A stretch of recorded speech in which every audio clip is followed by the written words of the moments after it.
Hi, I'm Perry Stanley, and this is a vintage 1965 Epiphone Casino.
Today I'm going to go song by song and talk about how I got all those sounds on the casino, what amplifiers I used, what microphones I used, what plugins I used, and I'll also talk about some of the other instruments and how I recorded those, and then I'll talk about my experience owning a John Lennon casino and a Korean casino and how that compares to the vintage 1965 casino that I play today.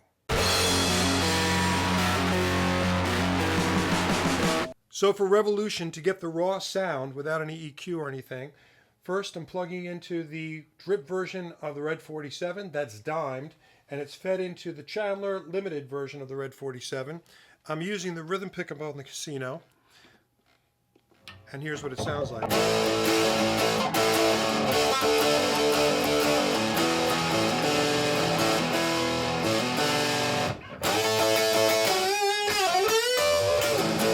The reason why I play Revolution in the key of A is because I think the Beatles did. When they did their second version to make it faster, I think that they still didn't have it quite fast enough, so they just sped it up to get to the tempo that they wanted, and that's why it doesn't land on the standard pitch. It's somewhere between B flat and B. The Beatles themselves played it in the key of A when they did their promo after it was done. So to simulate that, I used the Waves sound shifter, which is a pitch shifter. And so here's what it sounds like with the pitch shifter on, and then I'll turn it off.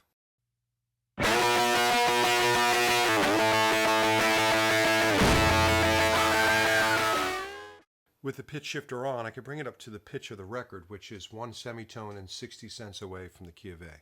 So it's not a straight semitone up from A, and it's not a full step up from A either.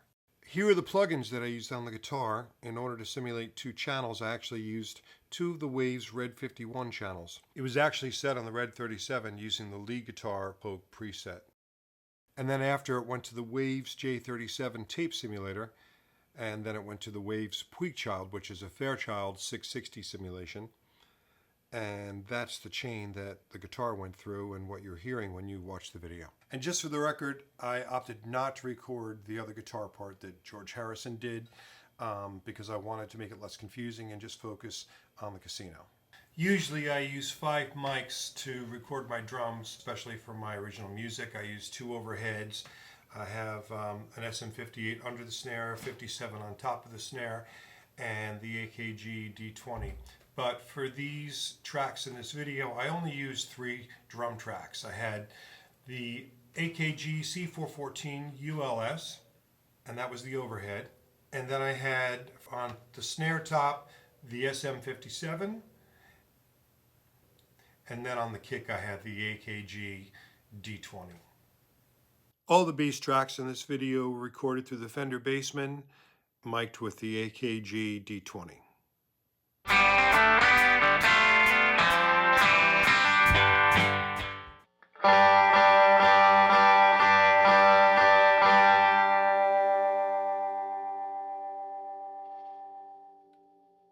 It's a sweet sound.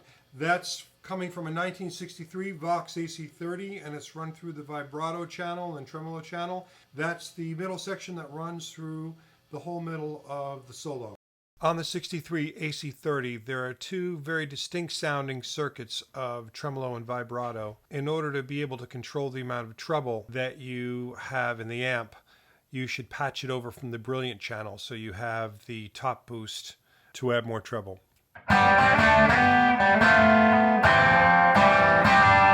For this part, the Casino was plugged into the 1964 Fender Bassman, and I used two SM57 microphones to record it in stereo because I wanted to make it bigger in sound.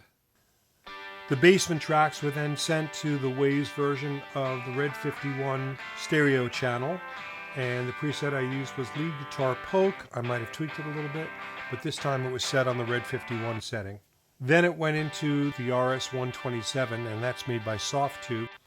And from there, I sent it to the Puigchild 670. The Beatles actually only had a single mono version, the 660 of the Fairchild, but since I'm doing two tracks in stereo, it was just easier to put it through the 670. Then I put it through the J37 tape simulator by Waves, and that was the sound of the lead guitar. The sound for Paperback Writer is right here in the amp, and these are the settings that I used. So the guitar was then run through the Red 51, and I used the preset of rhythm guitar. I might have changed it up a bit, but that's what I started from. And then it went to the Waves J37, and then the Waves Puigchild 670, and that's it. So just like before, I used two SM57s to make it stereo, to make it larger. I wanted it to stick out. It's a central part. And you should know that I did try to use the 63 AC30 for Paperback Writer, but it just wasn't right. It just was a little too tight. It wasn't quite as nasally. Like the Bassman has this quality to it, and you recognize the tone difference between the two once you've played both of them. And the Bassman just seemed to have it. The AC30 didn't, so my vote is for the Bassman.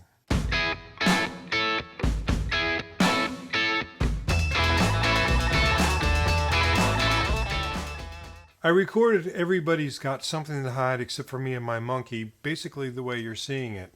I had an SM57 into the Vox AC30 hand-wired. That amp was one of the last amps to be made in England in 2004. It's got a great sound, and I dialed in the tone pretty quickly with it. The rhythm guitar was run through the J37, then the Red 51, and then the Puigchild 660. And to get that room sound, I used the Abbey Road Chambers. Even though you see me playing the cymbal for the fire bell sound, you're actually hearing a fire bell. I used Drumagog to trigger my playing on the cymbal with a sample of a fire bell that I found on the internet. And so you're actually hearing a fire bell while I'm playing the cymbal.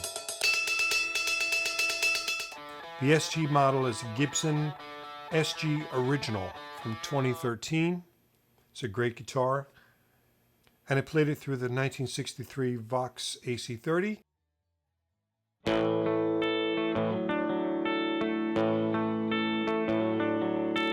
I've Got a Feeling was recorded with two SM57s into a 1967 Fender Twin, and it was pretty straightforward. I just set the amp to try to get a little bit of growl in it.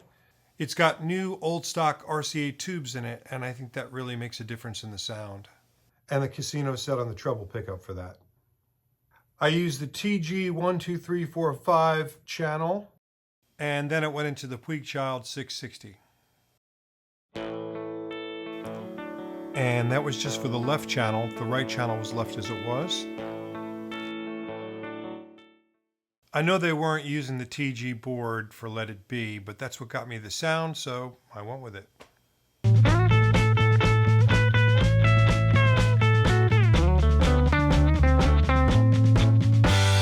Funny thing about Get Back is that when I was doing the instruments, I noticed how much life they took with the plugins.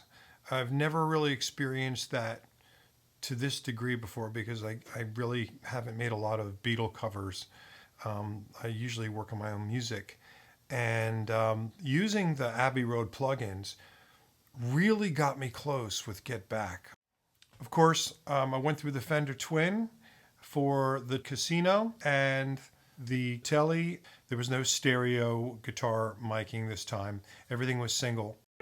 So pretty straightforward. I went into the Red 51. You can see that I backed off a little bit on the treble and the bass equally. And then I went into the Puigchild 660 just to add a little punch. And other than the tone that I dialed in on the Fender Twin, it kind of just enhanced it and gave it that sound. That's the only way I can explain it. I didn't use any reverb either in the amp stage or the mixing stage. Kept it dry.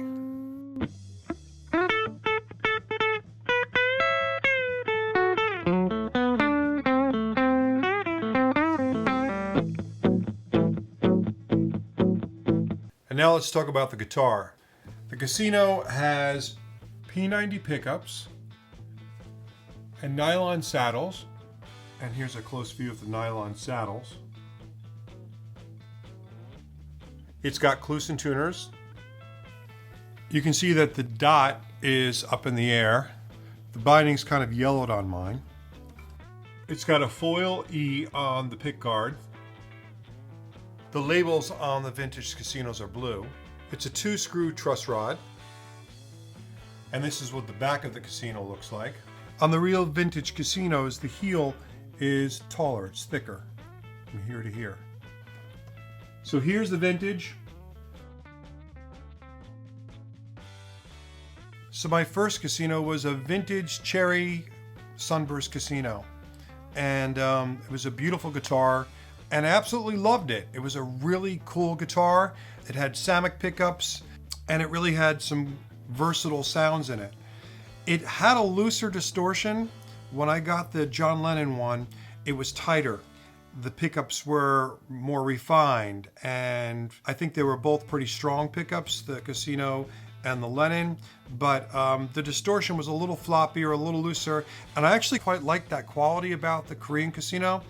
It wasn't a bad guitar at all. It had, the black sort of plastic on the back of the neck, sprayed, it's a cheaper guitar, but it was a really cool guitar, and I'm actually sorry that I sold mine, but I was moving up the ladder at the time, and I had to sell it to get to the next rung, and I tried buying another one later. That's how much I actually did like it, and it wasn't a good example of it. It didn't stay in tune.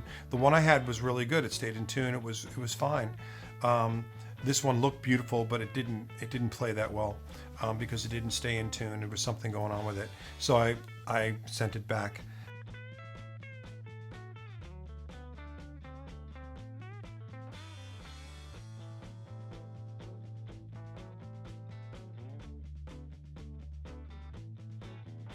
The John Lennon Casino is one fantastic guitar. I wouldn't have sold it if I didn't have the vintage one now.